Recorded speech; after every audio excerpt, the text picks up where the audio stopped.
Hello hello দায়া, কে রে মারা? চিনতে পারছো না নাকি? না। আমি সিআইডি অফিসার এসিপি বলছি। জিসিপি? জিসিপি না, আমি এসিপি পাদুরমান বলছি। সরি স্যার, সরি আপনার নাম্বার ডিলিট করে দিয়েছি, ওই জন্য বুঝতে পারি নাই।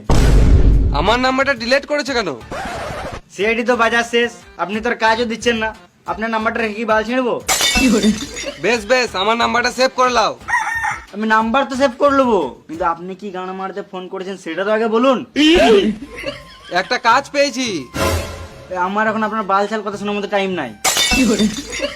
আমি তোমাকে ফোন করেছি, তা মানে কিছু বুঝতে পারলে দায়া? হ্যাঁ নিশ্চয়ই, ঘরে কোনো কাজ নেই আমাকে ফোন করে গাড়ি চলাচ্ছেন। খেপা চুদা, একটা কাজ পেয়েছি, তাড়াতাড়ি এসো। কাজ পেয়েছেন? চললাম। এবারে অভিজিৎকে ফোনটা করি।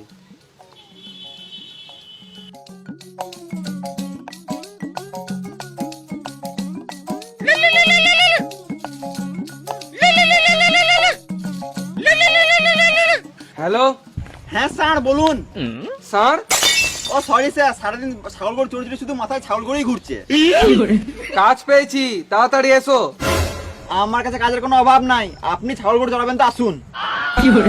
সালাম মামুনি, তোমার সঙ্গে আর কি করছি না, কাজের কথা বলছি। তো আমি কি বাল বলছি নাকি? বেশি গাঁড় জ্বলিও না, তাড়াতাড়ি এসো। হ্যাঁ স্যার চললাম।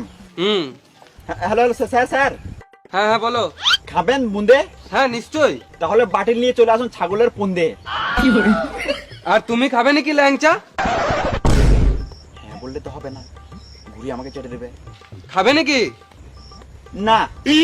তাহলে গাঁড়ে গুঞ্জে লাও গামছা। আমি চললাম স্যার, আসছি। দায়া অভিজিৎকে কখন কল করেছি, এখনো এলো না।